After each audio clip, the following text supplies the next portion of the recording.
as Rebecca began to turn around with a big smile. Yay! I already got your dad's approval!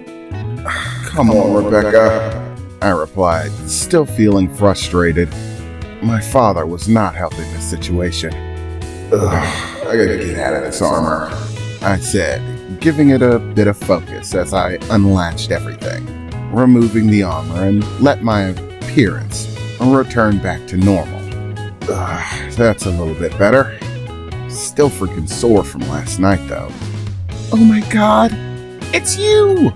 Rebecca said, finally seeing me out of my armor. You're that guy, the one that saved the kids in the bus. Yeah, it's me. You saw that too, huh? Yeah, it made national news. I heard about him long before I heard about the heavy metal knight. Oh, it means you were a great guy before you had superpowers. Yeah, I suppose. But honestly, I just think it was decency. You know, a bit of common humanity. Call it whatever you want. You are a great guy, Rebecca said, running up and wrapping her arms around me once again. I knew my destiny sight had it right.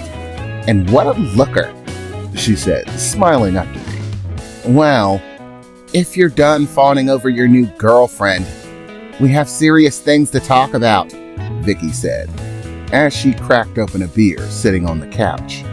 If you don't remember, we have this deal with the Black Dog Syndicate. And then there are these new guys stomping their way into town on some Hitler-esque imprison all the aliens bullshit. While your new girlfriend may be cute, seeing how she's in love with you, my odds of hitting it are basically nil. So I'm uninterested. Could we get back to the topic at hand? Oh, it's that girl from the phone. Well, what do you know? You're just as unpleasant in real life, Rebecca said, releasing her hug and staring at Vicky distastefully. Do you always have that sort of sour attitude? Only when it comes to military invasions and super criminal organizations. Normally I'm a hoot and a holler, Vicky said, taking another sip of her beer. Well, hello, Miss Wallengard. It's nice to meet you. My name's Vicky, Echo said, walking forward and extending her hand, as Rebecca finally took notice of her, starting to look at her very closely, blinking several times and then rubbing her eyes a bit. Oh my god. Vicky Voice? Is that really Vicky Voice? She said, running up and clasping Vicky's hand tightly. Oh my god, I love your music. I have every single one of your albums. I swear to God, you are my dance track to everything. Oh my god, can I get an autograph? Rebecca said with stars in her eyes, basically starstruck in the moment. Yeah, sure. If you're a friend of Kevin's, it'll be no problem. I'll autograph whatever you want. Oh my god, that's amazing! My boyfriend is friends with Vicky Voice. Wait a second, Rebecca said, her excitement falling away for a moment.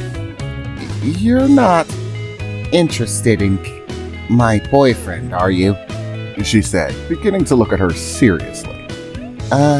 No, Vicky replied. Sorry, but we only just met. I'm not really interested in him like that. What a relief. Well then, I'm definitely still glad to meet you. I may be pretty, but trying to compete with Vicky Voice is definitely not something that I wanted on my plate. Well, hey, Rebecca. It's nice to meet you. My name's Ned, Ned said as he approached, extending his hand as well. Hello, Ned? Rebecca replied, raising an eyebrow as she shook his hand.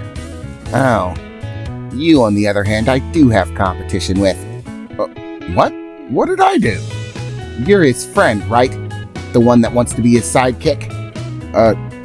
Sidekick? Well, yeah, but... Well, then we're in competition, Rebecca said, standing in front of Ned, very forcefully, because I'm gonna be his sidekick. I still need to come up with a superhero name. It's gonna be magical something. It's a work in progress. But if you want the sidekick position, you're gonna have to fight me for it, Rebecca said aggressively, as she gave Ned a 10,000-yard stare. Or we could both just be his sidekicks. I mean, I don't really see any reason there should be a limitation on the number. Oh, I guess you're right. Okay, competition averted, Rebecca said with a smile.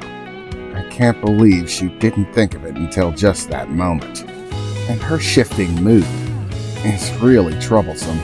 She seems to get that way when it comes to anything about me, like she wants to be at the forefront of everything in my life. That's gonna definitely be something I'm going to have to deal with. But beggars can't be choosers. And right now I need the support. Having a half vampire with magical abilities is not an asset I can afford to turn down.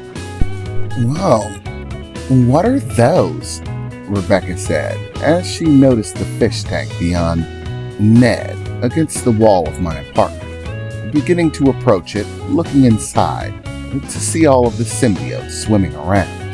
As she approached, the symbiotes quickly swam to the front of the tank, beginning to look her over, before suddenly bolting in the opposite direction, running from the front of the tank, as if they were frightened away by something. Oh, don't swim away, little guys. What are they? Are they scared of me? Yes, it's most likely the fact that you are half undead, Nylea's voice emitted, from a liquid steel sphere that I had taken to leaving in the apartment, for whenever Nylea needed to say anything. Rebecca quickly looked over to it. What? Who is that? Oh, hello. My name is Nylea. I am Kevin's symbiote, possessor of the royal blood, and the one who grants him his abilities. Oh, well, it's nice to meet you, symbiote lady. But what are these things? Well, they're hatchlings, Nylea replied. Infants, basically. Symbiotic organisms, the same as me. What? So you're telling me that this is what you look like? And you're inside of Keven? Well, I am substantially bigger. Of course, I am an adult. But generally, yes, that is what I look like. Wait a second, so they don't like me because I'm half vampire? Yes, the undead part of you seems to emit sort of a negative aura. Your half undead essence seems to be repellent to my kind. We don't have any vampires, as you call them, on my home world. However, it appears that you are incompatible with symbiotes. Aw, I was kind of hoping to team up with one. Oh well, I suppose I'm powerful enough already, being an S-class mage and all.